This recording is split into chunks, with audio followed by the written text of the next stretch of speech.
साईराम।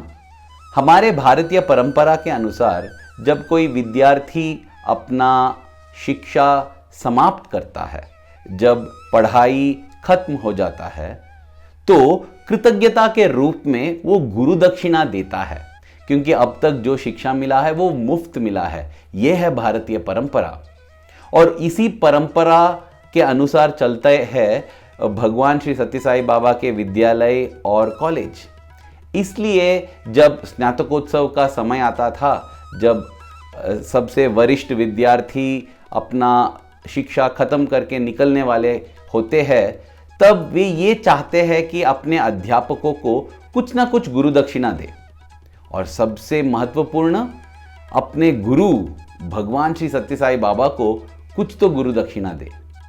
अब सामान्य रूप से जब गुरु दक्षिणा देना होता है ना, तो हम ये देखते हैं कि गुरु को क्या पसंद है, गुरु की क्या ज़रूरतें हैं, उसके अनुसार दक्षिणा देते हैं।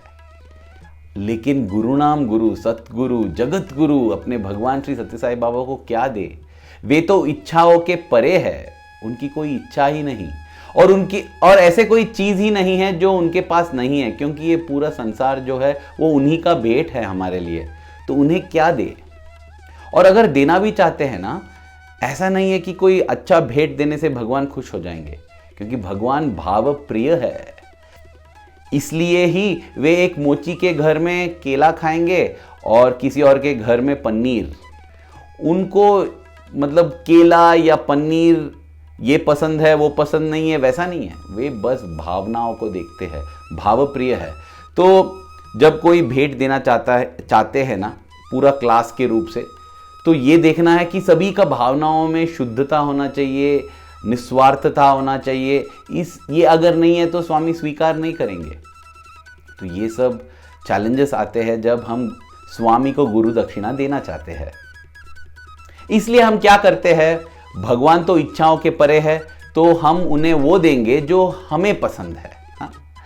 तो इसलिए 2004 में मेरे एक साल सीनियर बैच जो थे वो निकलने वाले थे यूनिवर्सिटी से, तो वे स्वामी को गुरु दक्षिणा देना चाहते थे। क्या देना चाहिए? उन्होंने ये निर्णय लिया कि वे स्वामी को वस्त्र प्रदान करेंगे, वस्त्र देंगे, मतलब प्रेम का भेंट। स्वामी हमेशा केसर रंग के कपड़े, केसर रंग के वस्त्र, रोब पहनते थे, लेकिन ये विद्यार्थी ये चाहते थे कि हम स्वामी को अलग अलग रंग के रोब देंगे।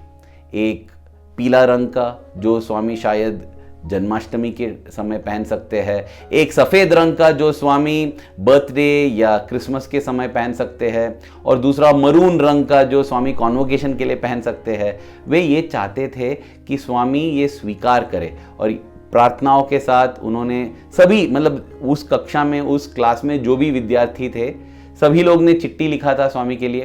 तो 100 से ज़्यादा चिट्ठियाँ थे। इन चिट्ठियों के साथ ये 3 वस्त्र ये स्वामी को देना चाहते थे। उसके बाद जो हुआ, अरे उससे हमें बहुत सारे सीख मिलते हैं और हमें ये पता चलता है कि भगवान का हृदय कैसा है।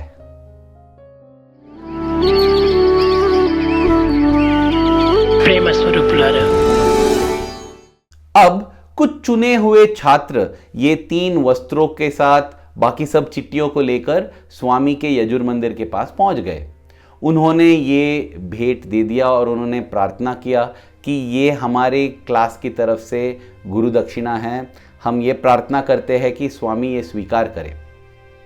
कुछ देर बाद उन्हें पता चला कि स्वामी ने सब चिट्ठियों को स्वीकार कर लिया था, लेकिन ये जो 3 वस्त्र थे उन्हें वापस भेज दिया था। और स्वामी ने ये कहा था कि मुझे इन वस्त्रों की कोई ज़रूरत नहीं है, अगर बच्चे चाहे तो मैं स्वयं अपना वस्त्र इनको दे दूंगा। ये संदेश के साथ स्वामी ने लौटा दिया ये तीनों वस्त्रों को। अभी ये जो छात्र थे वे पूरा निराश हो गए। वे ये सोचने लगे कि स्वामी को ये अच्छा क्यों नहीं लगा, क्या हमारे भावनाओं में कुछ कमी थी? तो इस निराशा में वे सब प्रार्थना करने लगे।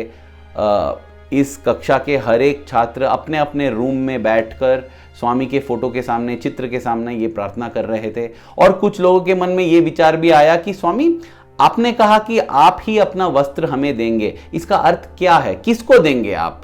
जो वो 3 लड़के जो आए थे वहाँ समर्पित करने के लिए, उनको, या हमारे कक्षा के सभी छात्र को, मतलब किसको आप देंगे? और अगर आप देना चाहते हैं अपना वस्त्र, हम अवश्य उसे स्वीकार करेंगे। स्वामी दीजिए ना, दीजिए, हम घर ले जाएंगे, हमारे माता पिता को भी आनंद मिलेगा इसको देखकर, इसको छूकर। आप अगर देना चाहते हैं तो हम लेने के लिए तैयार है। ये सोच रहे थे, ये प्रार्थना कर रहे थे, लेकिन निराश थे कि स्वामी ने स्वीकार नहीं किया था उनका भेंट। अब अगला दिन स्वामी बाहर गए थे अपने कार में, शायद हॉस्पिटल की ओर गए थे, हॉस्पिटल गए थे। वहां से लौटते समय मुझे अभी भी याद है कैसे स्वामी हमारे हॉस्टल के भीतर आ गए और वहां आकर स्वामी ने वार्डन से कहा कि आज शाम को जल्दी आ जाना मंदिर, क्योंकि मैं कुछ देना चाहता हूं। तो हाँ, क्या देना चाहते हैं स्वामी, किसको देना चाहते हैं? ये सब प्रश्न पूछने का समय नहीं मिला और हम जानते भी नहीं थे। लेकिन उस दिन शाम को हम सभी लोग, 2004 में मैं बोल रहा हूं, मार्च में, हम सभी लोग मंदिर चले गए जल्दी और बैठे हुए थे। जब स्वामी आए तो हमने देखा कि वहां 1000 से भी अधिक रोब्स, स्वामी के वस्त्र वहां रखे गए थे। और स्वामी आए और स्वयं अपने हाथों से हर एक छात्र को, सिर्फ वो 3 लड़कों को नहीं जिन्होंने स्वामी को ये समर्पित किया था, सिर्फ उस कक्षा के विद्यार्थियों को नहीं, बल्कि सारे विद्यार्थियों को जो कॉलेज में और स्कूल में थे, सभी को स्वामी ने एक रोब प्रदान कर दिया। और हम सब इतने खुश हो गए। और तब मुझे लगा ना कि देखिए, जब हम स्वामी के लिए कुछ भी देते हैं ना, थोड़ा सा भी देते हैं ना, उसका 100 गुना, उसका 1000 गुना हमें वापस मिलता है। 3 वस्त्र देना चाहते थे स्वामी, यहाँ 1000 वस्त्र बांट रहे हैं हम सब में। तो हम सब बहुत बहुत बहुत खुश हो गए। इस दिन के कुछ हफ्ते बाद या शायद 1 महीने बाद स्वामी चले गए वृंदावन, व्हाइटफील्ड, बैंगलोर में। और जब हमारे एग्जाम्स खत्म हो गए तो हम भी गए वृंदावन स्वामी का दर्शन करने के लिए। मुझे अब भी याद है 8 तारीख अप्रैल 2004 हम सबको स्वामी त्रयी वृंदावन के अंदर बुलाए थे। उनका घर के अंदर त्रयी सेशन होता था। त्रयी सेशन में स्वामी बात करेंगे या किसी को बात करने बोलेंगे, भजन होंगे, गाने होंगे, बहुत सारा, मतलब सिर्फ स्वामी और उनके छात्र और कुछ अध्यापक और शायद कुछ भक्त जिनको स्वामी ने परमिशन दिया था आने के लिए। बस एक इतना अच्छा सेशन होता था, मैं क्या कहूँ। तो उस दिन के त्रयी सेशन में स्वामी ने एक लड़के को बात करने को कहा। इस लड़के का नाम है शशांक शाह। अब शशांक शाह उस कक्षा का विद्यार्थी था जो स्वामी को ये वस्त्र देना चाहते थे और जिनके कारण हम सभी को स्वामी का वस्त्र, स्वामी का रोब मिला था। तो ये लड़का जब उठा बात करने के लिए, उसे याद आया कि उसके जो सहपाठी थे, जो क्लासमेट्स थे, उन्होंने कहा था कि जब तुम्हें मौका मिलता है बात करने का, क्योंकि इस लड़के को स्वामी काफ़ी बार मौका देते थे बात करने के लिए, तो उन्होंने कहा था कि जब तुम्हें अगली मौका मिलता है ना, तो तुम क्या करना, ये कहानी बताना कि जैसे हमने प्रार्थना किया था कि स्वामी आप ये 3 रोब स्वीकार करें, लेकिन स्वामी ने सबको रोब प्रदान कर दिया था। कितना सुंदर कहानी है, भगवान का करुणा दिखाता है, भगवान का प्रेम दिखाता है। तो ये कहानी सुनाना। तो शशांक ने उस दिन यही किया। वो खड़ा हुआ और ये कहानी बताने लगा। और जैसा ही उसका भाषण समाप्त हुआ, स्वामी बोलने लगे। स्वामी ने कहा कि मैं जानता था कि ये लड़का ये बात करने वाला है। देखो, प्रशांति निलयम में जो भी थे उन सबको ये वस्त्र मिला, लेकिन वृंदावन छात्रों का क्या? हाँ, हमने तो ये सोचा ही नहीं था। हाँ, जब हमारा सौभाग्य हम दूसरों के सामने प्रकट करते हैं ना, कभी कभी उनके दिल में ये लगता है कि काश हमें भी ये मिलता।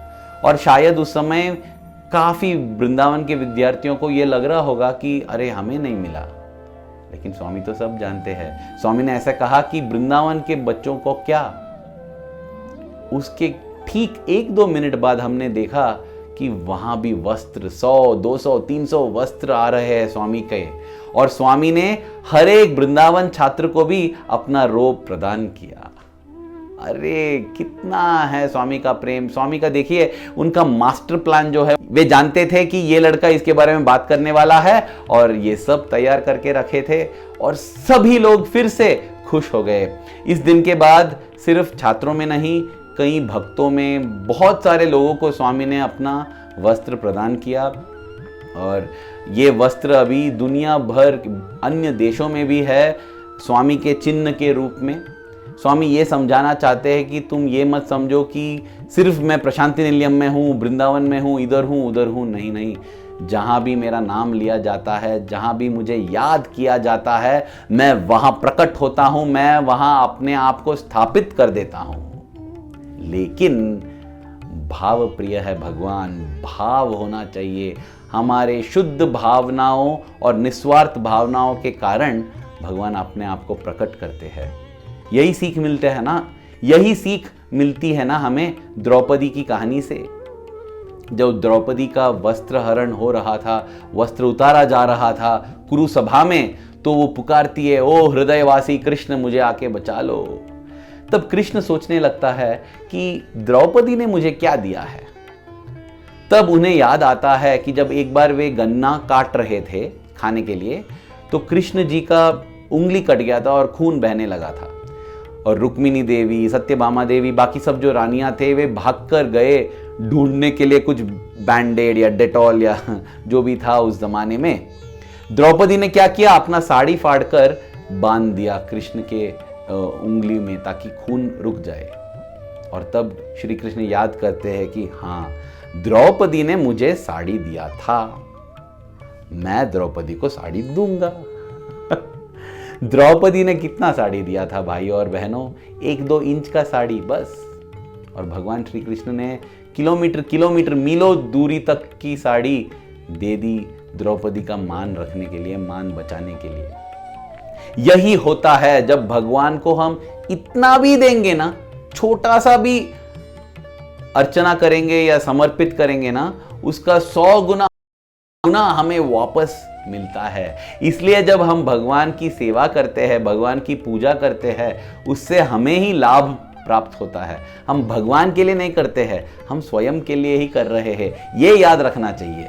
इसलिए लोग पूछते हैं कि कितना सेवा करना चाहिए। अरे जितना हम करेंगे वो हमारे लिए अच्छा है। हम सेवा करते हैं हमारे लिए, हम पूजा करते हैं हमारे लिए, हम ज्ञान का उपासक है हमारे लिए, भगवान के लिए और दुनिया के लिए नहीं है। इसलिए मुझे लगता है कि जब हम कुछ भी देते हैं ना भगवान को, वो हमें वापस इतना मिलता है।